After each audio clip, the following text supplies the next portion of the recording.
Mali is also an area where there's contention between the Western powers and China. So is Niger, so is Chad. So to have a further excuse, if you like, for military intervention, not just by the US, but by France and by Britain, you could say again, serves their interest. And it was interesting that from the point of view of the British government, they immediately said that they were going to go and not only train the army of Mali, who have already been trained for 10 years by the US, but also, if you like, retrain the armies of their former colonies in West Africa, Nigeria, Ghana, Sierra Leone, and Gambia. And the point being that they're already training, they're already involved with the military of these countries and in other ways with these countries, but it offers an excuse for even further intervention. And of course that region of Ghana, Sierra Leone, Gambia, of course, is another oil-bearing region where oil deposits have now been discovered and so on. So it's another area of contention between the big powers and between the Western powers and the emerging Eastern powers and so on. So again, it has to be seen in the context of not in the so-called war against terrorism, which is how things are presented, but within the contention and the scramble for Africa's resources that is going on. Again, the justifications they use are significant because in the case of the British government, they talk about the problem of ungoverned spaces, which is almost a 19th century concept, that there are parts of Africa that are ungoverned, and therefore Europeans need to go in and govern them. I mean, you can't get any more backward and racist. And of course, Cameron and others saying that they're going to close down these ungoverned spaces, and this may be a project that's going to take decades and so on. So they provide themselves with the justification for further intervention in the affairs of Africa without any consultation with the people, governments of Africa, and so on. And of course, in the case of Libya, what was notable, you could say, was the complete sidelining of the African Union. The African Union had its peace plan, its proposals, it was completely ignored. And the big powers, led by Britain, France and the US, bombed Libya and did as they wished on the grounds, on the basis that might was right, whatever Africans had to say about the situation.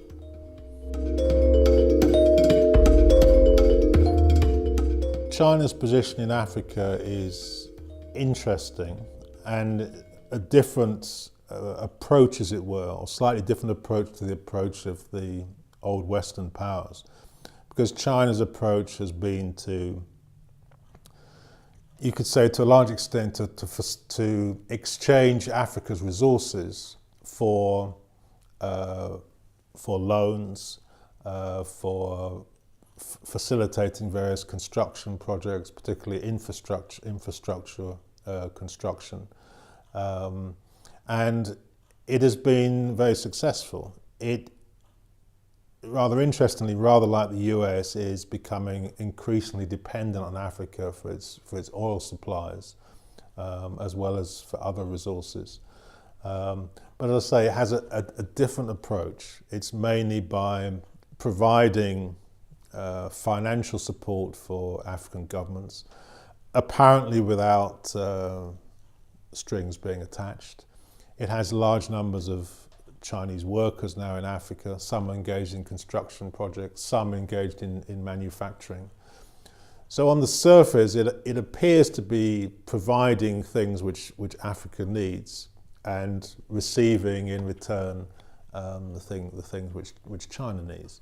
Of course, the point from the point of view of Africa, you could say, in a way that, first of all, you could say the contention isn't necessarily good for Africa in the long run, although it may appear that some countries are benefiting from Chinese financial support in various ways at the moment. Again, Africa is becoming very dependent on external capital investment, which I think has increased about 500% in the last 10 years.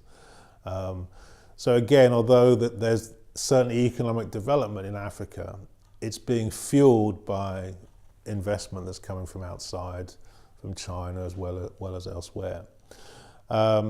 As far as how China will react to increasing military intervention from the West, again, I think that there are great dangers there. It's interesting in the case of Mali that before even the possibility of French troops or other troops being deployed in Mali, China had also offered its troops to the government of Mali in order to suppress what was referred to as rebellion and so on. And so the time may not be far off when China also deploys or intervenes militarily in some way in Africa. And of course that holds very, very great dangers. The US have already established its AFRICOM, some would argue specifically to deal with the threat of China. And not just to deal with the threat of China economically, but to deal with the threat of China militarily as well. And so, as I say, there is a possibility of, anyway, very, very great dangers for Africa and also for the rest of the world if that contention increases. And every indication is that the contention will increase because of the requirements of the big Western and the big Eastern powers. The other point to make, of course, is that China is not the only non-Western power interested in Africa because there's increasing investments from India or involvement of India, Russia, Brazil, and various other Asian countries, Indonesia and so on. So again, this scramble, this contention for Africa's resources is growing. The other point to make is that it's not just a contention for resources because the expectation is that Africa as a market is also growing. Africa is growing, some argue, much faster than Asia is growing at the moment and has a great potential to grow even further. So it's an area for investment, as well as increasingly a market for goods as well, with greater capacity in terms of consumer power and so on. So it's a real economic battleground. And as I say, the contention which exists, if we go back to the old scramble and what that led to, then we should be fearful about the new scramble as well. The Western powers have utilised a number of different tools to justify or to facilitate their intervention in Africa. Of course, they have at their disposal, for example, they dominate the United Nations, and particularly the United Nations Security Council. So with the intervention in Mali, they invoked Chapter 7 of the UN Charter, which essentially means that there's a threat to international peace and stability, and that's the justification for intervention. Well, essentially there wasn't, but things were manipulated and organised in such a way that the resolution was passed, and that more or less gave them carte blanche to operate in the way that they wished. With Libya, they utilised the notion of right to protect, which has no basis, right to protect civilians. So first of all, they said there was a threat that the Libyan government was going to attack its own civilians. So there was no evidence for that in the first place. But secondly, the right to protect has no basis in international law. It doesn't exist in the UN Charter and so on. It's a concoction which has been developed. Tony Blair, for example, had a big part to play in it. Ban Ki-moon also was involved in developing this notion that the sovereignty of countries can be breached where allegedly civilian lives are at risk and so on. So they utilise, they have various justifications. Of course, before that we have a whole series of justifications that were developed during the period of, particularly during the period of the Blair governments, the notion of humanitarian intervention, for example, the idea of failed and failing, so-called failed and failing states, of course the so-called war against terrorism and so on. So they have a number of sort of ideological justifications as well, which are developed. The other kind of tools they have, or particularly in Africa, they have AFRICOM, US African Command, which is presently based in Germany. But the notion of it is that the US needs, even the concept is, you could almost say ludicrous, that the national interests of the US need to be served by having a military establishment in Africa, which then operates with all the armies of Africa, trains them, has joint exercises with them, is integrated with them, and this somehow serves the national interests of the US.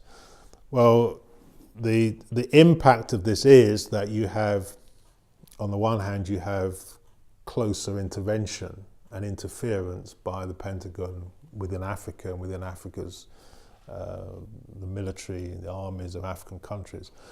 But specifically, it's something which has been developed.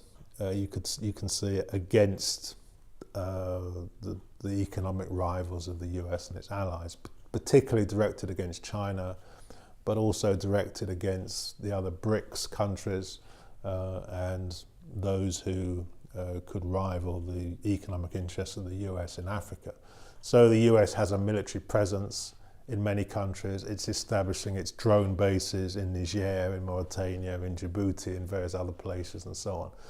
So it has a global reach, a continental reach. And it's clear that other governments are seeking to develop their own versions of this. So the British government, for example, are talking about an EU-AU rapid deployment force, which can deploy anywhere in Africa where the interests of the EU are concerned and so on. So again, these are all mechanisms for breaching the sovereignty of African countries, for intervening, for interference.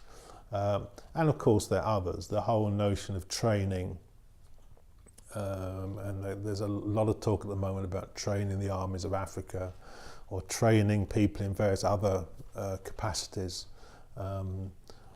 or they have what do they call it, Arab something partnership, which they utilise in North Africa, allegedly to train people how to govern their own countries and so on. And to establish, develop civil society and so on and so forth. So all of these things are based on various Eurocentric notions that Africans are incapable of doing these things for themselves, that somebody from Europe has to come and train them, but the consequence of them is continued interference in the affairs of Africa and justification for that intervention of one sort or another.